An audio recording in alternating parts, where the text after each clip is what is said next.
Segundo livro dos Reis, capítulo 2, glória a Deus. Diz o texto: Sucedeu que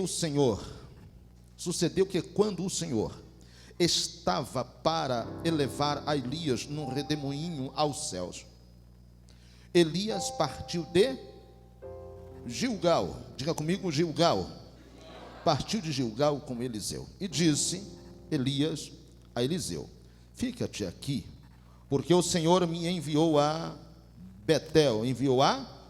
Betel.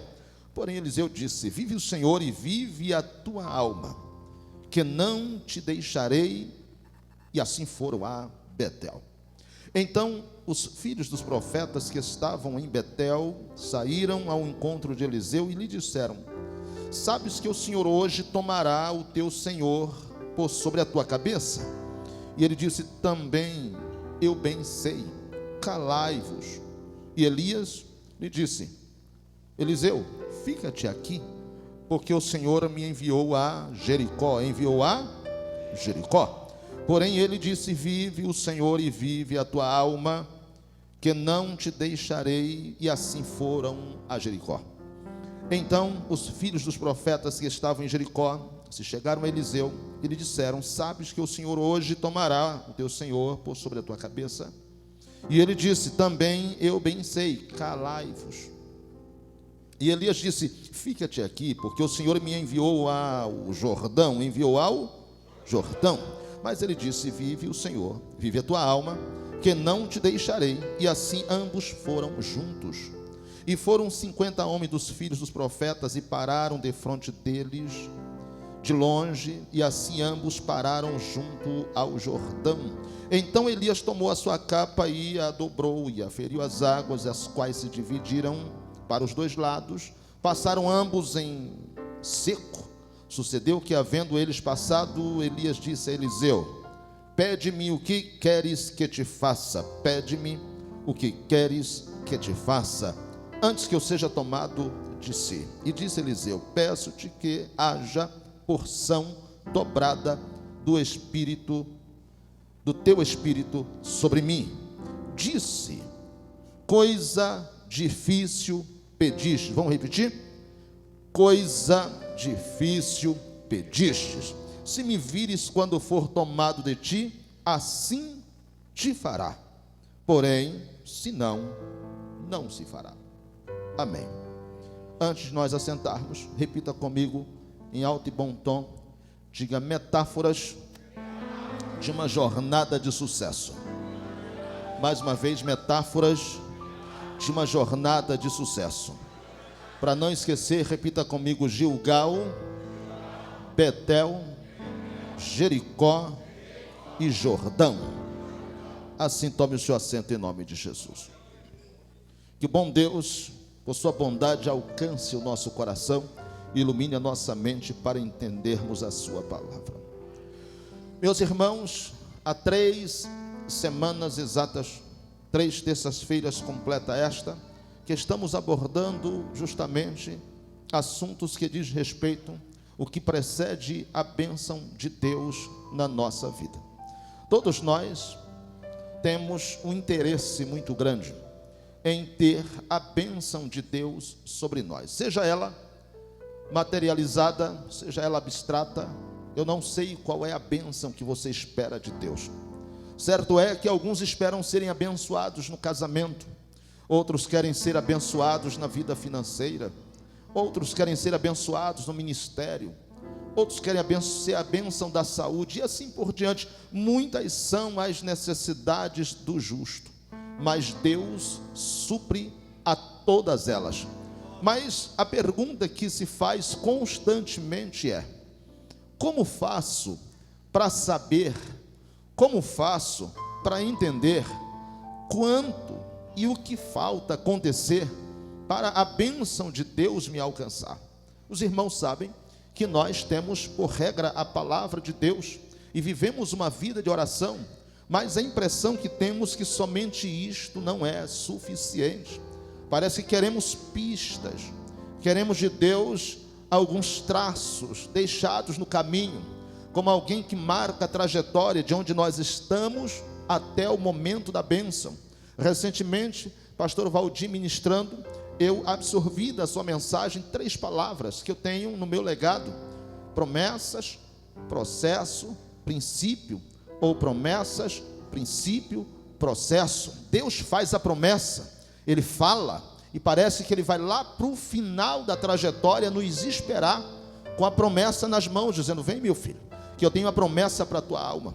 Mas Ele vai exigir de nós princípios, e uma vez que Ele tem a promessa, e nós cumprimos o princípio, entre nós e o nosso Deus tem todo um trajeto, é o processo estabelecido por Deus para alcançarmos a nossa vitória.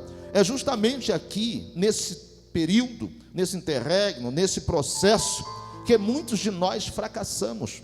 É nesse período, nessa trajetória, que muitos de nós perdemos as bênçãos de Deus, porque às vezes parece mais fácil buscar atalhos no caminho. Nós não queremos passar por todo o processo do caminho. Julgamos que é muito duro, julgamos que o caminho está muito tenso, o caminho há muitos perigos, e por vezes desistimos no meio do caminho. É melhor parar por aqui, é melhor encerrar tudo isto aqui. Parece que fora de tudo isso é muito melhor que aqui. Então, é por esta razão que, buscando de Deus resposta para estas coisas e essas questões, Deus vem falando em meu coração que Ele não nos traz verdades explícitas, Ele não nos diz claramente quanto tempo, o que falta, o que resta nos fazer, mas Ele deixa histórias registradas com traços, e Ele divide o caminho entre aquilo que foi solicitado, aquilo que foi prometido, até o tempo da promessa e a bênção que Deus tem para entregar aos seus filhos. Observando a Bíblia Sagrada, eu me deparo com esse texto que nós lemos aqui esta noite. E por que digo esse texto? Porque a passagem é conhecida dos irmãos. Este profeta é Elias, o tisbita. Ele é o leão dos profetas, lá da terra de Gileade, de Tisbe. Deus o levanta para profetizar na vida de Acabe. Para o pastor Josimar ministrou aqui gloriosamente a semana passada acerca da trajetória de Elias, até o ponto em que Elias, depois que profetizou, depois que ele é mantido, Deus provisiona alimento e sustento, ainda assim ele, amedrontado por uma ameaça, ele foge, vai até o deserto. Lá tem um encontro com o anjo de Deus. Ele está querendo desistir, está pedindo a morte, mas Deus fala para ele insistir, para ele continuar, porque Deus ainda tinha um propósito muito sério na vida dele, que Deus através dele ainda ia levantar outras pessoas, que havia unção ainda na vida dele suficiente para ser derramada em outras pessoas. Me impressiona Deus vendo Elias querendo desistir, um Elias querendo a morte, um Elias fugitivo com medo, e Deus ainda diz para Elias: a unção que está na tua vida ainda dá para pelo menos mais 3. Me impressiona entender que quando achamos que não temos, achamos que não resta mais nada, o Eterno ainda olha para a gente e diz: eu acredito em você. Você pode não acreditar mais, achar que está tudo perdido, mas ainda há unção suficiente na tua vida para ungir pelo menos mais 3. Bendito seja o nome do Senhor. E um desses 3 é Eliseu, filho de Safate. Deus vai falar para Elias antes mesmo de Elias conhecer a Eliseu. Deus vai chamar este homem pelo nome, sem ao menos a Bíblia fazer menção deste homem, como que dizendo: o que eu tenho para realizar, o que eu tenho para fazer, eu sei em quem eu vou fazer. Bendito seja o nome do Senhor. A Bíblia diz então que Elias sai da caverna, volta para fazer aquilo que Deus mandou, e ele vai ungir a Eliseu. Mas o que me chama a atenção é que a unção de Eliseu, ou que a unção que vai ser derramada sobre a vida de Eliseu, é processual. Ora, Deus falou, Deus prometeu, mas Deus não fez de imediato.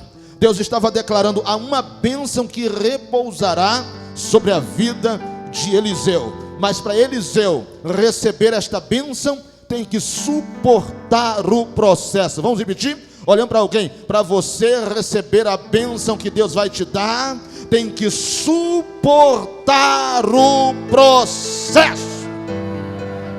Tem que suportar. Há uma trajetória de onde Deus fala e promete, para onde Ele tem que nos levar para recebermos aquilo que Ele tem para nós. A pergunta é: você vai suportar o processo? Você está disposto a aguentar o processo da sua jornada? Você vai continuar caminhando quando muitos tentarem fazer você desistir? Porque é isso que acontece no momento em que Eliseu tem um encontro com Elias. Logo ele chama e diz: vem. Porque o processo começa é com a chamada, com o despertar da chamada. E quando Elias diz vem, ele renuncia a tudo, ele abre mão de tudo para ir rumo à chamada que Deus tinha para a sua vida. A Bíblia diz que ele andava e ele vivia como boiadeiro, mas ele queima as carroças, mata os bois, dá de churrasco ali para aqueles homens e vai rumo à sua chamada. Eu não posso e nem quero insistir nisso, porque Deus sabe a quem Ele chama, Deus sabe quem Ele marca com chamadas extraordinárias. Mas posso afirmar uma coisa: não há chamada extraordinária sem renúncia. Vou repetir: não há chamada extraordinária sem renúncia. Eu não quero classificar aqui o nível de chamada ou os níveis de chamadas, mas há quem queira viver o extraordinário de Deus sem renunciar absolutamente nada. Não é possível ter uma chamada extraordinária sem renúncia. Então Eliseu entende isso e vai rumo à chamada que Deus estabeleceu na boca do profeta Elias. Bendito seja o nome do Senhor. No momento em que ele anda com Elias, o desejo do coração dele é receber a unção que estava em Elias. Elias opera pelo menos 7 grandes milagres. Elias chega a ressuscitar, provisionar alimento para a viúva, orar e não chove, orar e manda chuva. Ele ora para Deus mandar fogo dos céus. Deus usa Elias tremendamente com milagres extraordinários. Agora quem está andando do lado dele é Eliseu. E Eliseu quer o que Elias tem. Eliseu quer o que está sobre a vida de Elias. E é normal. Ontem eu falava aqui no curso teológico e dizia na minha mentoria com um dos alunos, eu disse: qual é o nosso maior problema? É tornar comum o que Deus colocou como extraordinário na nossa vida. Infelizmente o dia a dia faz isso, faz a gente tornar comum aquilo que é extraordinário na nossa vida. Cuidado para você não inverter a ordem das coisas. Deus tem colocado coisas nobres na sua vida. Abra bem os seus olhos e aproveita o tempo que Deus estabeleceu estas coisas e estas pessoas na tua vida, pois haverá um tempo que estas coisas têm que se afastar. Então absorve tudo quanto você pode absorver neste tempo, que é um tempo de Deus na sua vida. Vamos repetir isso para guardar. Olhe para quem está ao seu lado e diga: não torne comum aquilo que Deus colocou como extraordinário na sua vida. Bendito seja o nome do Senhor. Elias vai e Eliseu caminha rumo seguindo a Elias. Ele sabe o que ele quer. Ele tem um desejo na alma. Ele quer a bênção, ele quer a vitória. Mas a pergunta que se faz aqui é: quanto tempo resta para esta unção vir sobre a minha vida? O que falta fazer? Porque quando Deus manda abençoá-lo, Deus não estabelece inicialmente uma regra, uma normativa. Mas os irmãos sabem que tudo que Deus faz é pela graça, não é de graça. Vou repetir: é pela graça, não é de graça. Deus vai exigir de nós esforço, Deus vai exigir de nós dedicação, Deus vai exigir de nós empenho. Tudo que Deus tem a fazer por nós é pela graça, mas não é de graça como se não valesse nada. Ele exige de nós esforço, empenho e dedicação. Há quem olhe para os céus e diga: há estrelas que brilham mais que outras. É claro, elas se aproximaram mais do sol e absorveram mais calor. Bendito seja o nome do Senhor. Qual é o segredo, pastor, de ser diferente? É buscar o abençoador muito mais do que a bênção. Eu vou repetir: é buscar o abençoador muito mais do que a bênção. Pois tem tanta gente buscando tantas coisas que esquece de buscar o dono de todas estas coisas. Mas a minha Bíblia ainda afirma: buscar em primeiro lugar o reino dos céus e a sua justiça, e as demais coisas vos serão acrescentadas. Bendito seja o nome do Senhor. Então Eliseu vai seguir Elias, e no trajeto em que ele segue Elias, Elias curiosamente vai passar por 4 lugares, e são nesses lugares que Deus me mostra razões, Deus me mostra traços do que fazer para alcançarmos brevemente a bênção que Deus tem para nós.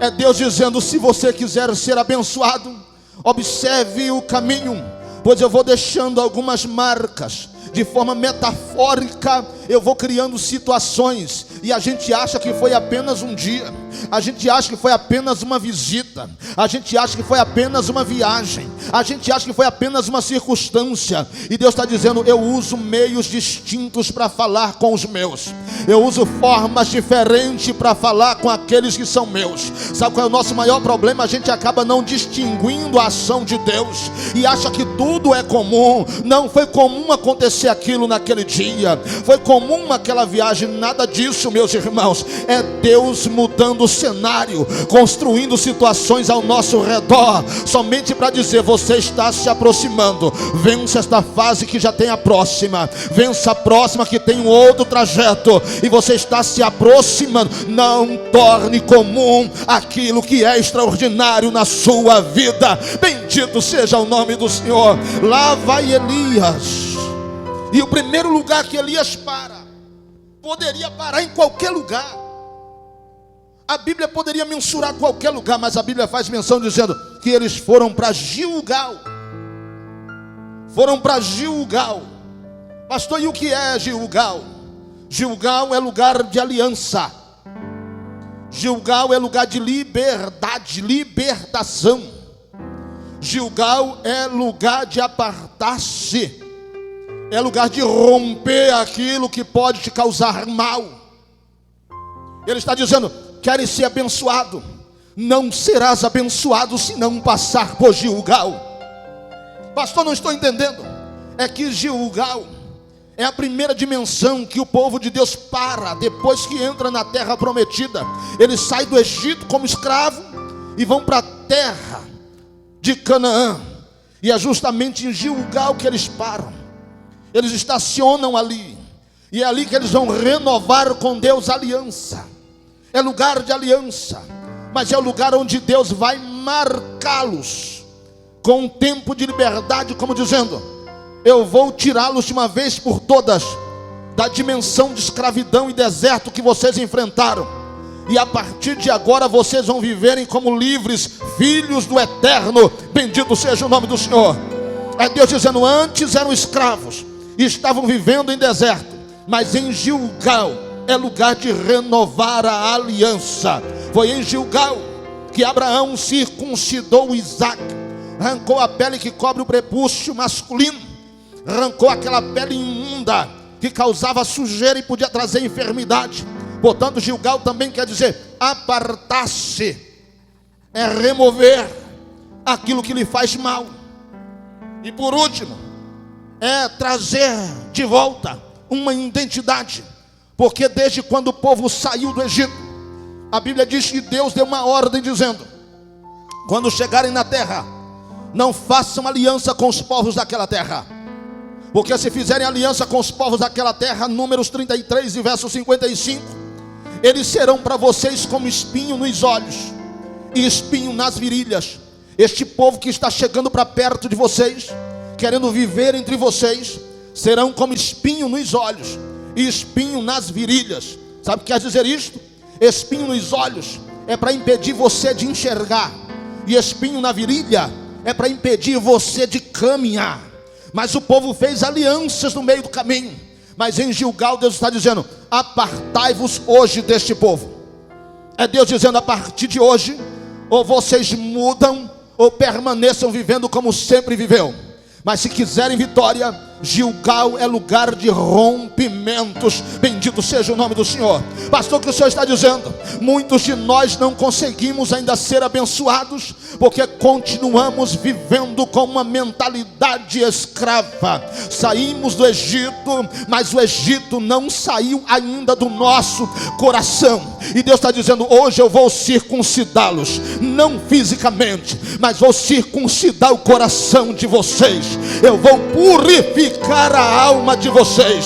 Aquilo que ainda causa mal, aquilo que ainda traz sujeira e desgaste para a vida e família, eu vou remover. Porque tem coisas que só Deus remove, tem coisas que só Deus arranca. E se for necessário, Ele vai fazer doer. Porque a circuncisão doía, irmãos.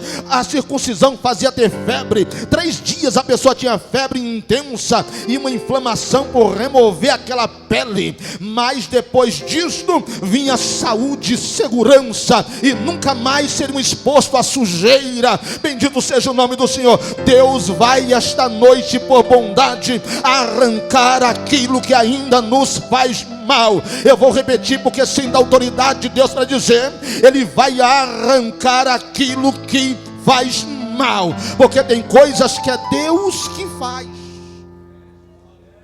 Mas Gilgal não é só lugar de Deus remover. Gilgal é lugar de decidir. Se a gente continua vivendo com os espinhos nos olhos, com os espinhos na virilha, você tem noção quantas pessoas não caminham mais como caminhavam? Não tem mais a mesma dinâmica que tinha? Era vantajoso, tinha coragem, tinha vigor, caminhava, avançava, corria, tinha liberdade. Mas com espinho na virilha não dá conta. Espinho na virilha dói. Imagina o que é você sair correndo com espinho espetando a sua virilha. Você não dá conta. O espinho dói. O problema é que o espinho dói quando espeta, mas o espinho também dói quando tira. E o problema é que quando tirar o espinho, ainda fica a marca e a inflamação por um tempo. É Deus dizendo: há pessoas que são como espinho nos olhos, como espinho nas virilhas. Você não percebeu que já faz um tempo que já não enxerga como enxergava antes? Há pessoas que têm a capacidade, de evangelista Mauro, de colocar cegueira em nossos olhos, de nos fazer romper como escamas, e a gente não consegue mais enxergar adiante. Perdemos a visão, queremos caminhar, mas perdemos as forças, não temos mais vigor. Daí o próprio Deus dizendo: Gilgal, você vai ter que decidir. Em Gilgal você vai ter que gerar um rompimento, porque algumas coisas Deus vai tirar, mas outras só você pode remover. Cabe a nós esta noite entender: vamos continuar vivendo da maneira como estamos vivendo, e rodeado com as mesmas pessoas que estamos vivendo, ou vamos partir rumo às promessas que Deus tem para nós? Não é Deus dizendo que nós temos que fazer acepção de pessoas, mas a gente precisa cuidar daquilo que é precioso em nossa vida. Pois há coisas que Deus quer fazer e vai fazer, que muitos que estão ao nosso redor não vão entender. Então a melhor forma de deixar Deus agir é se afastar necessariamente, para ver a mão de Deus agindo em nosso favor. Se tem alguém que está entendendo isto, esta noite Deus nos trouxe a Gilgal. Ele vai arrancar algumas coisas que vai doer, mas está atrapalhando a tua vida. E Ele diz: eu vou permitir que você tenha uma seletividade. Comece a gerar na tua vida essa seletividade com quem de fato você quer continuar esta caminhada. Porque se não caminha do jeito que você caminha, se não vai rumo aonde você está indo, esta pessoa está te fazendo mal e atrapalhando a ação de Deus na tua vida. Bendito seja o nome do Senhor. Toca em alguém, incomoda ele, diga para ele, para ela: Gilgal é lugar de decisão. Parece comum, mas é uma metáfora. É Deus dizendo: eu não te trouxe a Gilgal em vão. Eu não te coloquei em Gilgal de qualquer forma. Gilgal é lugar de você apartar-se, é lugar em que eu vou remover, é lugar de você mudar a tua mentalidade pelo amor de Deus. Ontem no curso teológico nós falamos sobre tricotomia. O ser humano é dotado de 3 partes distintas: espírito, alma e corpo. O corpo nós temos sentidos: visão, tato, paladar, audição, olfato. Mas nós temos uma alma, nela estão os sentimentos, as emoções, a vontade. No espírito está a fé, a consciência. Mas não é só isso. Nós temos entre o corpo e a alma, nós temos um coração. E entre a alma e o espírito, nós temos uma mente. A Bíblia diz que nós temos que ter o coração certificado em Deus, mas a nossa mente tem que ser transformada diuturnamente. É Paulo dizendo lá aos Romanos capítulo 12, dizendo: transformai-vos no vosso entendimento. Sabe o que é isso? Mudar a mente, começar a permitir Deus fazer coisas novas. É abandonar as coisas velhas, as coisas que ficam enganchadas ao nosso calcanhar, que não deixa a gente avançar. Os mesmos pensamentos, as mesmas ideologias, as mesmas vontades. Está na hora de você viver o novo de Deus. Está na hora de aceitar o novo de Deus. Para de viver a mesma coisa, a mesmice, porque Deus tem coisas novas para cada um de nós. Bendito seja o nome do Senhor. E eu peço nesse instante de ministração que o Espírito de Deus venha sobre nós esta noite e considere a nossa mente em sua presença e comece a trazer mudanças. Pessimismo vai embora, negativismo vai embora, fofoca vai embora, incredulidade vai embora, mornismo vai embora, sim, frieza vai embora. E o que vem, pastor? Vem o aquecer do Espírito de Deus, dizendo: você vai conseguir, você vai chegar do outro lado. Para de reclamar, para de murmurar. Ao invés de murmurar, cante o hino da vitória e diga pelo menos uma vez na sua vida: vai dar certo em nome do Senhor, vai dar certo em nome de Jesus. Eu não sirvo a um Deus qualquer, Ele é Criador dos céus e da terra e tem coisas grandes.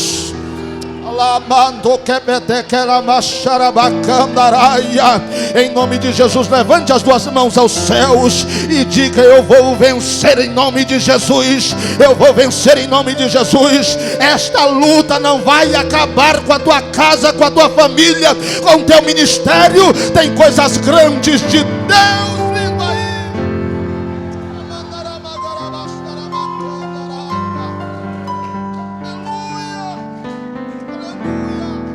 Gilgal é lugar de rompimento. É necessário romper com aqueles que não entendem o que Deus tem a fazer em nós. No momento em que ele está em Gilgal, chega alguém e diz para ele, o próprio Elias: fica aqui, fica aqui. Ele diz: tão certo como vive o Senhor, não ficarei aqui. Eu vou continuar. Onde tu fores, irei eu. Vou te seguir. E a Bíblia diz que eles partiram.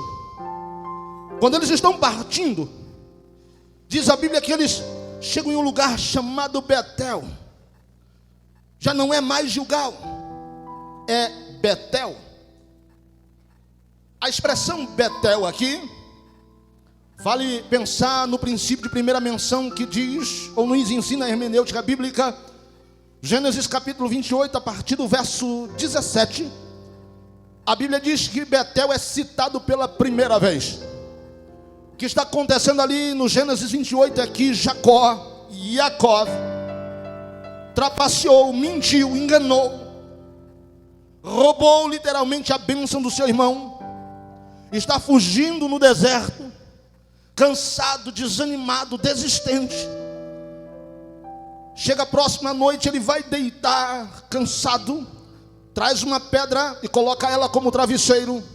E a Bíblia diz que ele dorme na noite do deserto, o frio do deserto, mas o cansaço foi tão grande que ele dormiu. A Bíblia diz que ele tem um sonho, e o sonho que ele tem é que uma escada é posta da terra até os céus, e ele vê anjos de Deus que sobem e anjos de Deus que descem. E ele acorda assustado porque na ponta da escada ele entende que há o Deus dos céus lá, nos céus, na ponta da escada. Ele acorda apavorado, e quando ele acorda ele diz: quão terrível é este lugar, quão terrível é este lugar. Este lugar não é outro senão a casa de Deus e a porta dos céus. Daí surge o nome Betel, casa de Deus, porta dos céus. A Bíblia diz: por causa disto, este lugar chamar-se-á Betel, casa de Deus, porta dos céus. É um lugar terrível. E aí eu perguntei: por que esse lugar é terrível? Porque Deus está ali, e o lugar onde Deus está é terrível. A casa de Deus e a porta dos céus é terrível. Ora, se você estiver bem, neste lugar há honrarias e louvores que vão tocar a tua alma, vão te fazer chorar, e a presença de Deus vai te envolver. Você vai se sentir amado. Mas se as coisas não estiverem bem, e se nós estivermos de forma incorreta, esse lugar se torna um lugar terrível. Porque o pregador vai pregar olhando para você, quem vai cantar olhando para você, como se estivesse dizendo: te conheço. O pregador não sabe de nada, o cantor também não sabe de nada, mas é o próprio Deus usando e dizendo: sei quem você é. E aí não é só o amor e o louvor e a honra, é a correção. É Deus dizendo: você pode fugir, Jacó, e pode ir aonde você quiser, mas comigo você não, e de mim você não se esconde. Eu sei o que se passa aí dentro, eu sei quem você enganou, eu sei quem você trapaceou, eu sei quem você mentiu, eu sei de quem você roubou a bênção. É Deus dizendo: aqui é Betel, meu filho. Aqui não é um prostíbulo, não é terreiro de umbanda, não, senhor. Lá eles podem adivinhar, mas aqui não, eu revelo. Aqui eu mostro. Aqui eu sou Deus que sei de todas as coisas. Aqui é a minha casa, e aqui a porta dá direto aos céus. Bendito seja o nome do Senhor. É aqui que eu declaro a bênção, mas é aqui que a bênção que eu envio pode se tornar também uma maldição. Portanto, a melhor coisa, Jacó, é se consertar. Bendito seja o nome do Senhor. Jacó, como não é bobo, ele já olhou e disse: Senhor, faz uma coisa, a partir de hoje eu quero mudança na minha vida, porque se o Senhor me abençoar, até os dízimos eu vou entregar na tua casa. O homem se converteu no mesmo instante. Bendito seja o nome do Senhor, porque Betel é um lugar terrível. Bendito seja o nome do Senhor, mas é um lugar de mudança, é um lugar de transformação. Bendito seja o nome do Senhor. Deus está dizendo: em Gilgal eu arranco aquilo que te impede de caminhar. Eu deixo você decidir quem vai caminhar contigo, mas em Betel eu mexo no teu caráter. Em Betel eu te dou referência de quem de fato é justo. E o que mais me impressiona é a metáfora da escada, porque é Deus dizendo: o céu está logo ali, mas você, para chegar lá, terá que ir de degrau em degrau, degrau em degrau. Os anjos de Deus dão um exemplo. Eles voam, podem ser trasladados, eles saem daqui e podem aparecer lá, mas até os anjos de Deus tiveram que subir pela escada para deixar claro que ninguém chega diante de Deus de elevador. Esqueça esse negócio. Se quiser ter experiência com Deus, é de ponta em ponta, é de tempo em tempo, é de experiência a experiência. Ninguém sobe de uma vez por todas, não, senhor. Tem que ser transformado aqui para alcançar a bênção de Deus ali. Esse negócio de achar que Deus trabalha com micro-ondas, esqueça isto. Todos que acham que vão subir de elevador, o problema não é subir, o problema é quando precisar descer. Ao longo desses quase 30 anos eu vi muita gente subir, e eu me perguntava: meu Deus, está subindo rápido, o que falta eu fazer para acompanhar também? Eu queria subir assim. Aí parece que recebo um cascudo de Deus: ela fica no teu lugar, você não precisa de elevador, aprenda a subir de degrau em degrau, porque você vai pintando o caminho, vai conhecendo a trajetória. vai entendendo de degrau a degrau. Quem sobe de elevador não viu nada, não sabe de nada, e quando precisar descer, vai despencar do jeito que subiu. E infelizmente a maioria quer viver assim, e ainda não entenderam que parece mais cansativo, parece mais demorado, mas como dizia a minha boa mãe, ela ainda faz comida em fogão de lenha. Parece ser mais demorado, mas é muito mais saborosa. Tem tempo, tem contato, sim, o cheiro é melhor. E alguém diz: eu sei como isso foi construído. Não caiu de paraquedas, não subiu de elevador, foi de experiência a experiência. Eu vi esse homem orando, eu vi cada coisa que ele fez foi registrada, eu vi Deus agindo na vida dele. Ei, Satanás está às portas, procurando quem quer as coisas rapidinho. Certa feita ele procurou Jesus e disse: esquece esse negócio de obra, esquece esse negócio de igreja. Se tu quiser, te dou todos os reinos do mundo, tudo é teu, basta se prostrar e me adorar. Faz de qualquer jeito eu te coloco em qualquer lugar. Quer estar no lugar alto? Te levo lá no pináculo do templo, coloco você lá em cima. Mas Jesus nos deu o maior exemplo. Quem vive para servir a Deus não precisa de impulsos humanos, nem de elevador de Satanás. Ainda sabe que o melhor caminho é a escada, e pela escada a gente chega onde Deus determina. Bendito seja o nome do Senhor. Betel ainda é o melhor lugar.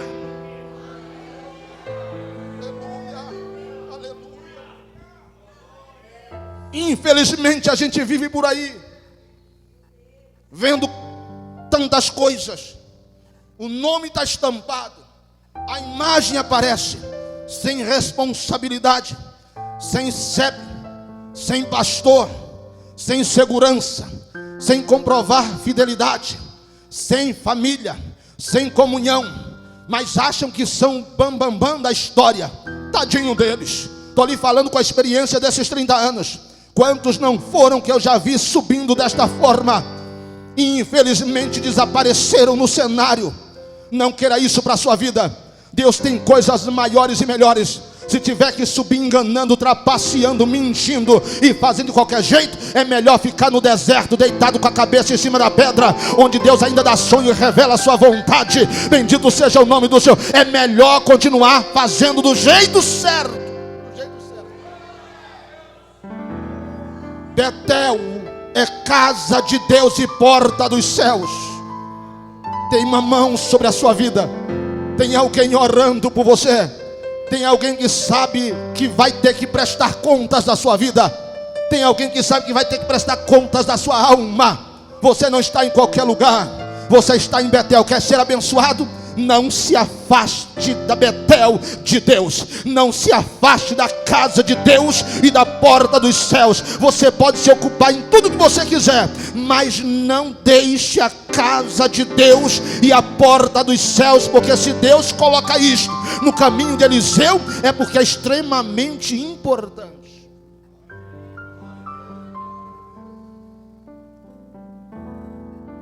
Alguém chega para ele e diz: não, deixa eu te falar uma coisa. Tu sabes que o Senhor vai levar o teu Senhor por sobre a tua cabeça. Que nessa hora em que você insiste, persiste, o que não faltam são vozes para tirar você do foco. Problema, pastor Galo, porque aqui eram profetas. Tu sabes que o Senhor vai tirar eles sobre a tua cabeça. Tu sabes que ele vai ser levado. São vozes querendo entristecer, querendo desmotivar. E o que não faltam são esses vírus infernais para fazer você desistir. Mas Eliseu, já cheio do Espírito Santo, olhou para eles e disse: fiquem calados, calai-vos, sem rodeio, cala a boca. Eu não te pedi opinião. Como disse alguém, se quiser fazer alguma coisa, faz o Pix.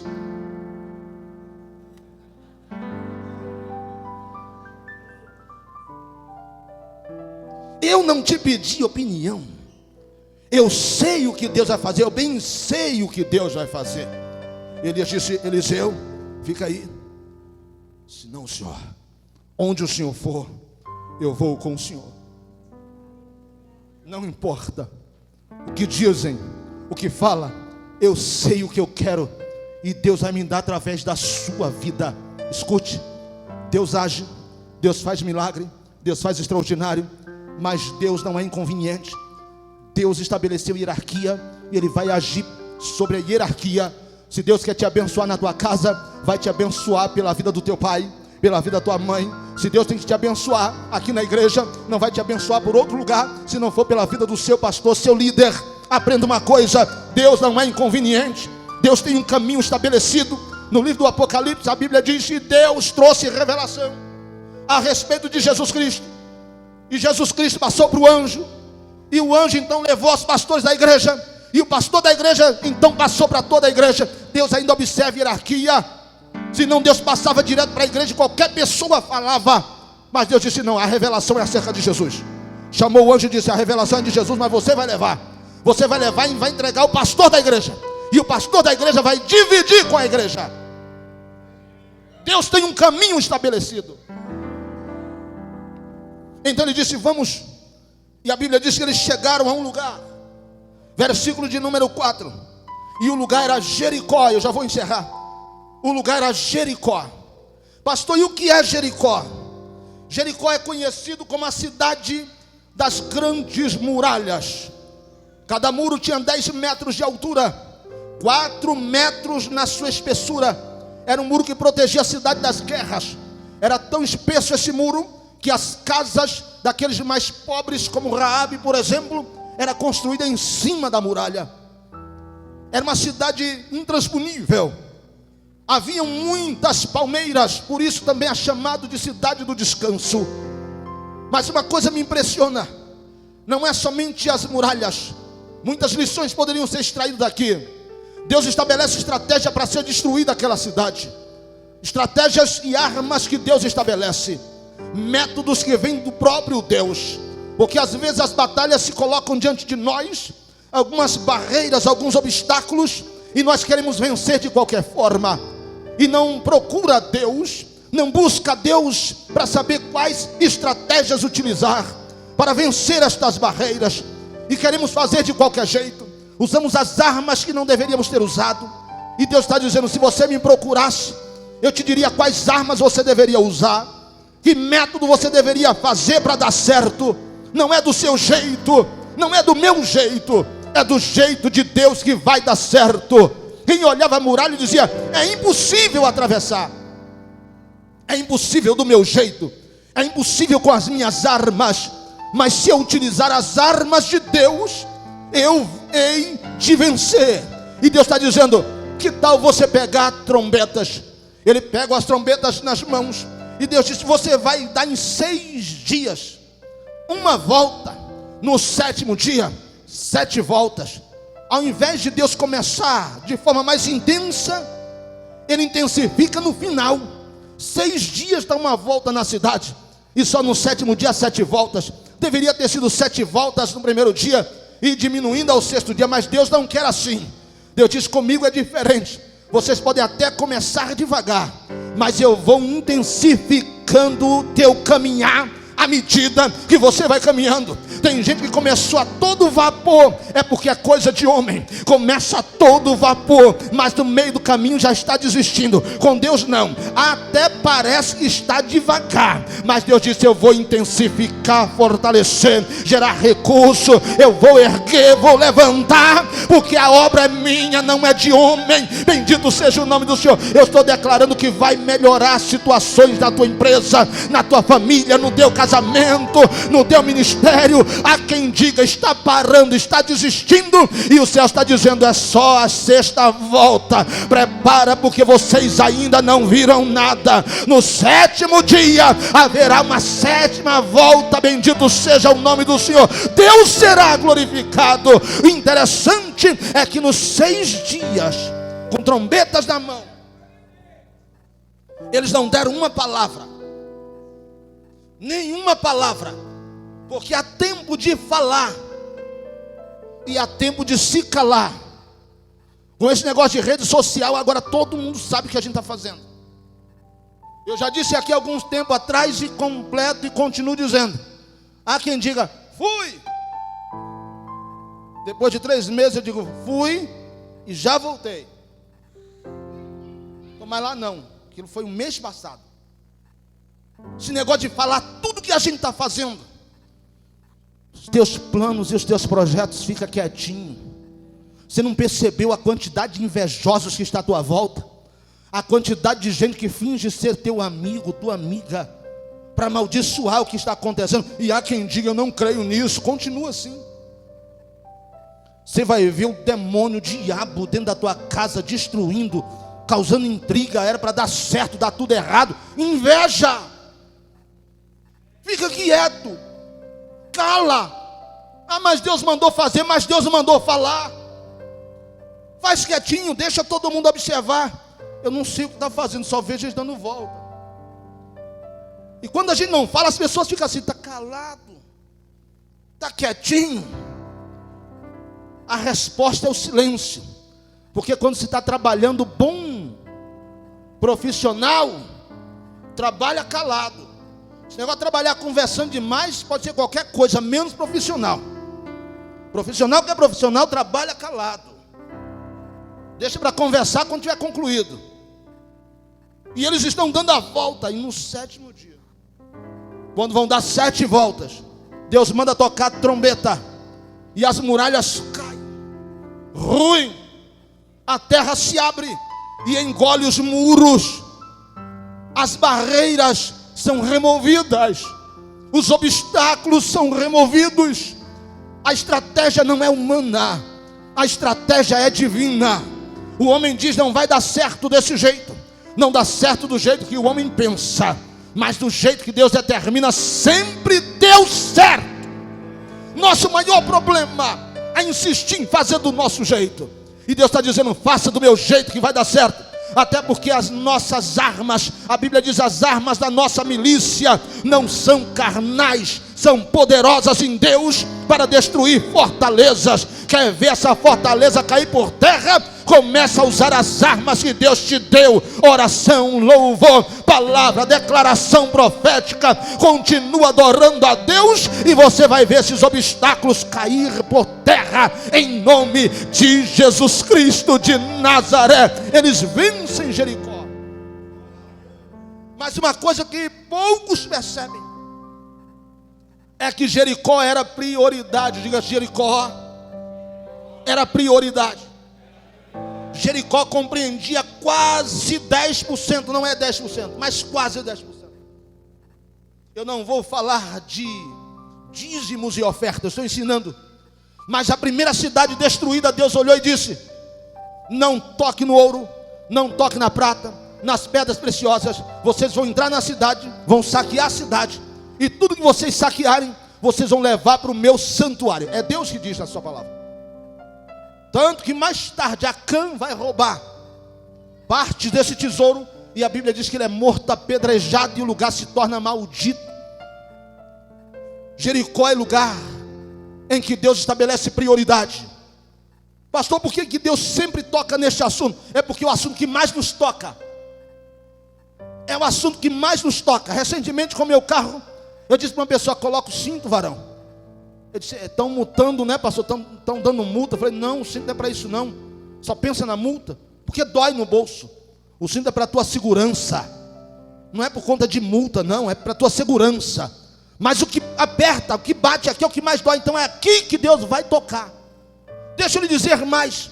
Onde tocar mais na sua vida, é ali que Deus vai exigir. Abraão tinha Isaac por sua prioridade. Antes de Isaac, Abraão levantava altar, adorava a Deus. Depois que Isaac nasceu, Abraão esqueceu de levantar altar. Um belo dia Deus apareceu a Abraão e disse, Abraão, onde está teu filho? Pega o teu único filho e levanta um altar e oferece o teu filho ali.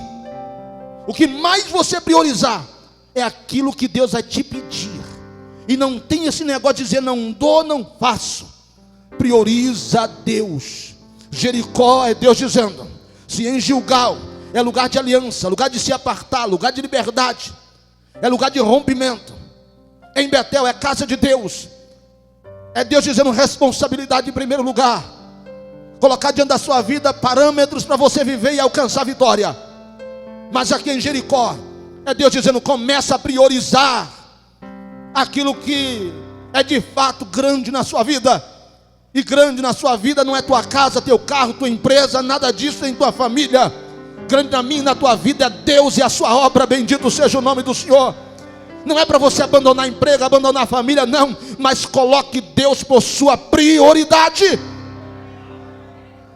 Se deixar de priorizar Deus, Ele vai pedir o que você tem priorizado. E cuidado para não perder o que você tem priorizado. Deus não vai dar a sua glória a ninguém. Aquilo que mais a gente coloca por valor na nossa vida é aquilo que Deus diz: se você priorizar mais isso que a minha presença, cuidado que eu arranco isso, só para você ficar com a minha presença. Tanto que Deus nos ama, Deus tem ciúme de nós, e Ele não vai nos trocar por coisa nenhuma. Há quem pense e diga: não, eu não vou no culto, não, hoje eu não vou na oração. Continue, daqui um pouco você vai ter que me procurar para conversar e a palavra vai ser a mesma. Você está deixando Deus por qualquer coisa. Você está arrumando desculpas para servir a Deus. E não sou eu quem estou julgando, é o próprio Deus quem está julgando. Desde o início Ele te chamou, Ele rompeu contigo, Ele fez aliança e te trouxe liberdade, Ele estabeleceu responsabilidade, mas Ele pediu prioridade na sua vida e no seu ministério. Bendito seja o nome do Senhor. Prioridade ao Senhor na minha e na sua vida. Para encerrar, provoque o irmão que está ao seu lado e diga: priorize Deus na sua vida e no seu ministério. Coloque-se de pé no nome do Senhor, o tempo já não nos espera.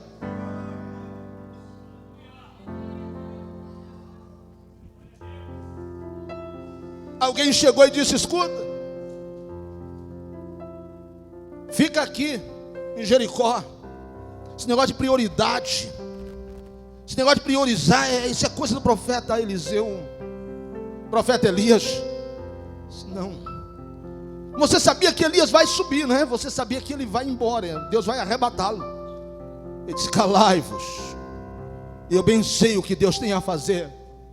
Eu finalizo aqui, porque quem tem de Deus chamada não vive perdido, equivocado.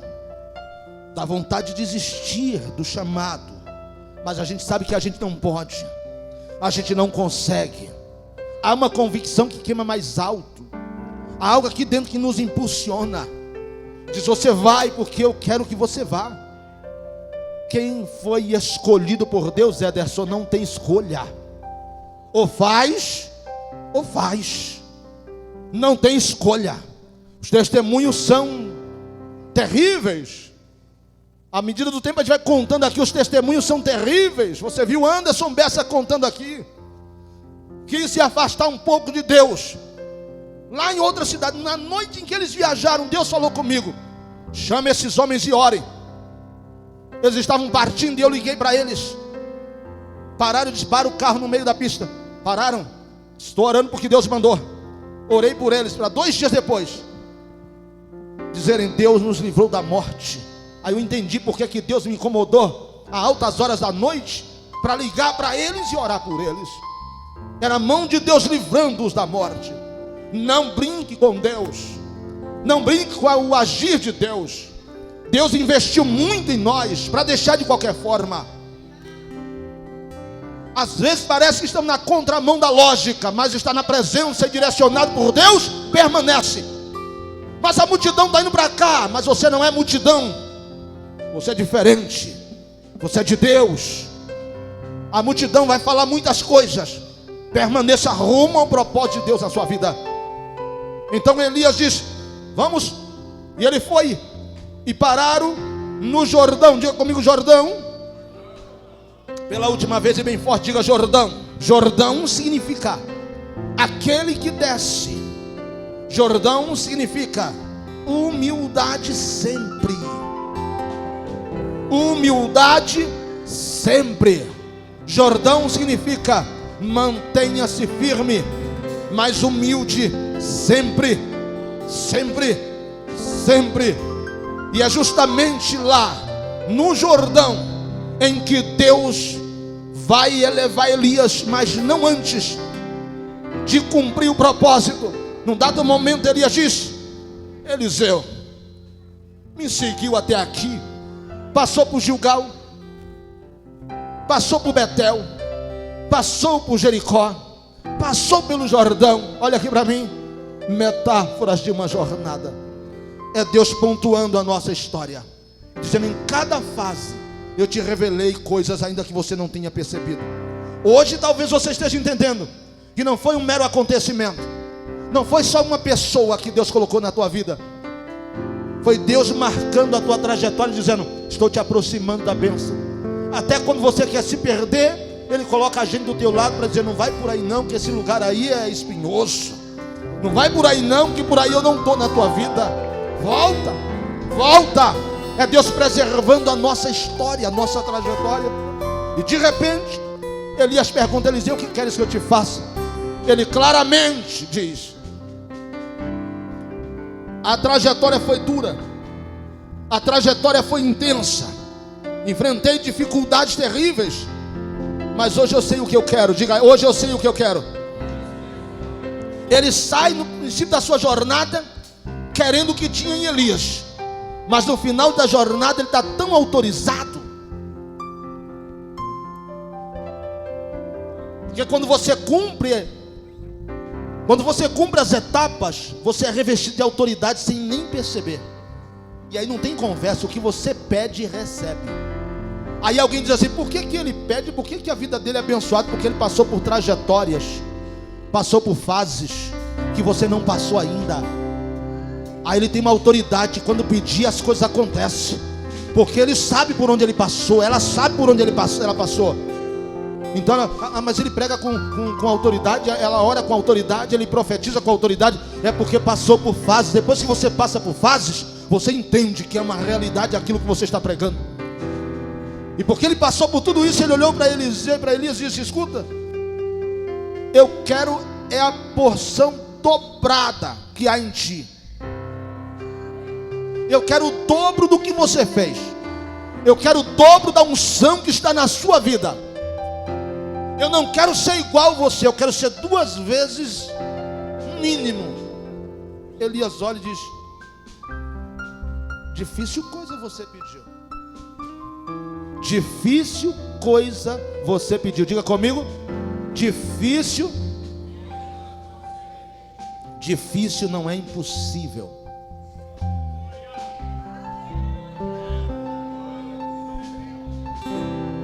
A pergunta é: qual é o seu pedido a Deus? Que tal nesta noite você fazer um pedido ousado a Deus? Elias poderia ter dito assim: ó, impossível o que você está pedindo. Elias disse: ousado. O que você está pedindo é ousado.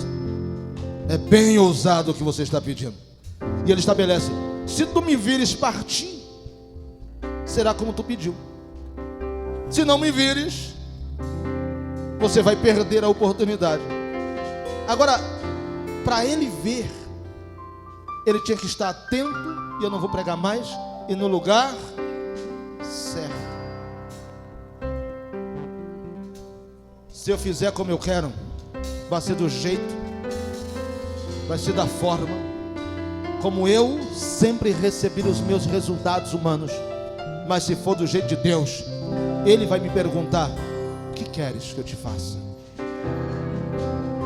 Aí cheio de autoridade, porque a trajetória, pastor Glauber, gera em nós autoridade.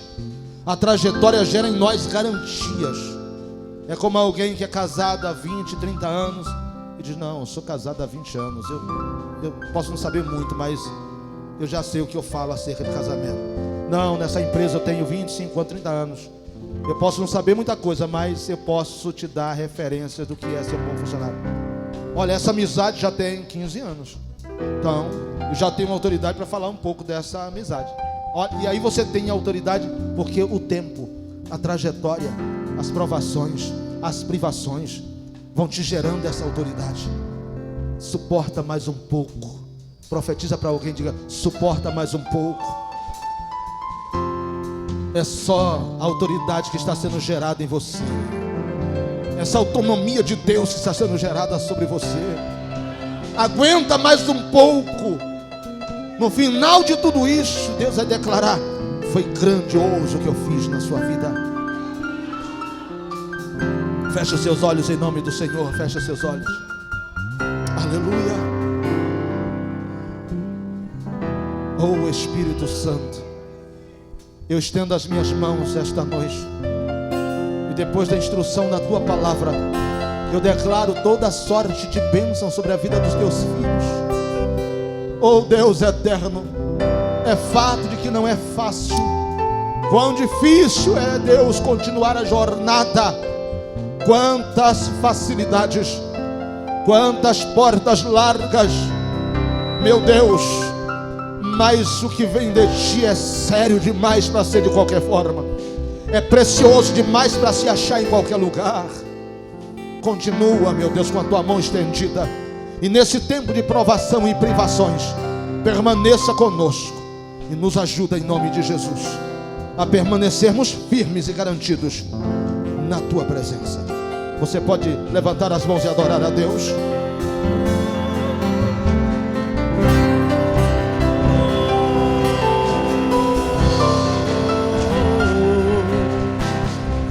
Seguro estou nos braços daquele que nunca me deixou.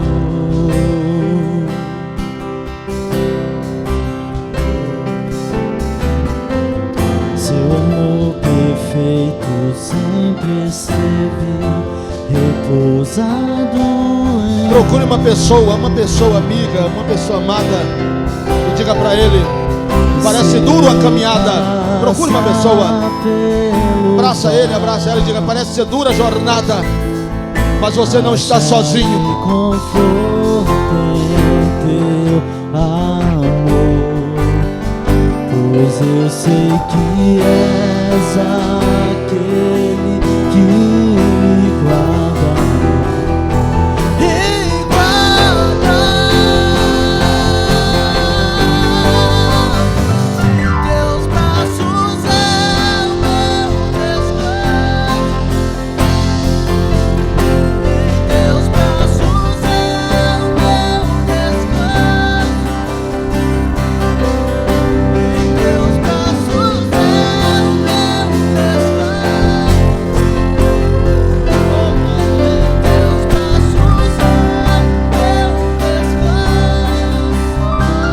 Permita-me finalizar dizendo que nessa caminhada, olha aqui para mim, abraça e continua com essa pessoa. Nessa caminhada, eles passaram por Gilgal, por Betel. Repita comigo: eles passaram por Gilgal, passaram por Betel, passaram por Jericó, passaram pelo Jordão. Então, o texto diz: eles passaram. Significa dizer que Eliseu não estava sozinho. Porque às vezes, quando estamos enfrentando dificuldades, achamos que somos exclusivos. Parece que só nós enfrentamos. Parece que o nosso problema é maior que todo mundo. Você não é exclusivo.